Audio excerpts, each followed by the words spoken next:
আর এবার মালদার হবিপুরে রাধাকান্তপুরের ছবিটা আপনাদের সামনে তুলে ধরি, যেখানে এখনো পর্যন্ত কতটা সমস্যার মধ্যে সেখানকার মানুষজন রয়েছেন।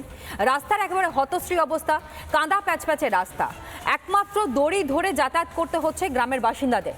এক গ্রামের মানুষ আর এক গ্রামে যাতায়াত করছেন, শুধুমাত্র ভরসা ওই দড়ি ধরে ধরে যাওয়া, এছাড়া আর কোনো রকম সুযোগ সুবিধা তাদের কাছে গিয়ে পৌঁছচ্ছে না, যে কারণে রীতিমতন ক্ষোভ উগরে দিচ্ছেন তারা।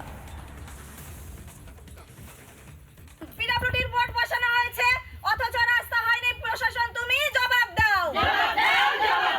রাস্তা চাই, রাস্তা চাই, রাস্তা চাই, রাস্তা চাই, রাস্তা চাই।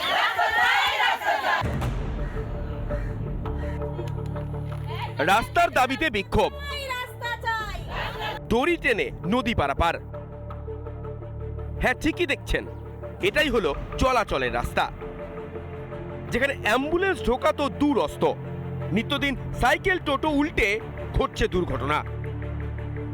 পান্না দিঘি থেকে রাধাকান্তপুর ফেরিঘাট অব্দি 5 কিলোমিটার রাস্তা। আজকে কয়েক বছর থেকে এইখানকার মানুষরা তারা আন্দোলন করছে রাস্তার দাবি নিয়ে।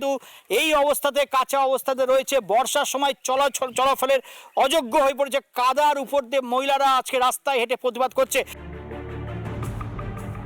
প্রতিবাদ আজ প্রথম নয়, বছরের পর বছর গ্রামবাসীদের পাকা রাস্তার দাবি, কিন্তু শোনার কেউ নেই। গ্রাম পঞ্চায়েত ভোটে আমরা ভোট বয়কট করেছি।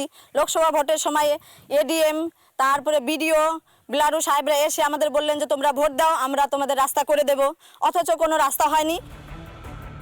রাস্তার হাল এখনো না ফিরলেও ফলাও করে কয়েক বছর আগে বসে গিয়েছে পিডব্লিউডির বোর্ড। আমরা ঘুম থেকে উঠে দেখি এই বোর্ডটা লাগানো আছে। তাই পিডব্লিউডি বোর্ড অফিস থেকে বলে যে তোমাদের ওইখানে তো রাস্তা হয়ে গেছে, কাঁচা রাস্তার উপরে কিভাবে পিডব্লিউডির বোর্ড বসে সেটা আমাদের জানা নেই। শুধু রাস্তা নয়, প্রয়োজনে টাঙ্গন নদীর ওপর একটা পাকা সেতুও, তাও হয় না। দড়ি টেনে টেনে এইভাবে মহিলাদেরকে, ছেলেদেরকে এইভাবে পাশে হবিপুর ব্লকের মঙ্গলপুরা গ্রাম পঞ্চায়েতের যারা বসবাসকারী বাসিন্দা, যে জগন্নাথপুর থেকে শুরু করে সমস্ত এলাকার বাসিন্দাদের, তাদেরকে এইভাবে পারাপার করতে হয়। কিছুদিন আগে ফারাক্কাতেও একই ধরনের ছবিতে হইচই পড়ে যায়। সেখানে আশাকর্মীদের স্বাস্থ্যকেন্দ্রে পৌঁছতে দড়ি টেনে নৌকো পারাপারের ছবি ভাইরাল হয়। এবার একই ছবি মালদহের হবিবপুরে। কেন বছরের পর বছর বঞ্চনার শিকার রাধাকান্তপুরবাসী? কতদিন তাদের প্রাণের ঝুঁকি নিয়ে চলাচল করতে হবে? তৃণমূল দ্বারাই ডিএম অফিস চলছে, তৃণমূল দ্বারাই জেলা পরিষদ চলছে, আর তৃণমূল মঙ্গলপুরা জিপি চালায়। তৃণমূল বিজেপির দিকে আঙ্গুল তুলছে, ইচ্ছাকৃত তারা রাস্তা করতে চাইছে না। ট্রাইবাল ডেভেলপমেন্ট ডিপার্টমেন্ট যে করেছে তার মাধ্যমে, এবং আমাদের জেলা যে বিসিডব্লিউ অফিস আছে সেখান থেকে কিন্তু অলরেডি প্রপোজাল গেছে, এবং সেই প্রপোজালটা আমাদের খুব শীঘ্রই আশা করছি যে সেটা স্যাংশন হয়ে আসবে এবং পুজোর পরে কাজ শুরু হবে। মানুষরা আজকে সোচ্চার হচ্ছেন, মানুষ আজকে প্রতিবাদ করছেন, দেখার বিষয়। এবং আগামী দিনে এই রাস্তা না হলে বৃহত্তর আন্দোলনে যেতে বাধ্য হবে এখানকার মানুষ জানাচ্ছেন। মালদা থেকে দীপঙ্কর গোস্বামী, রিপাবলিক বাংলা।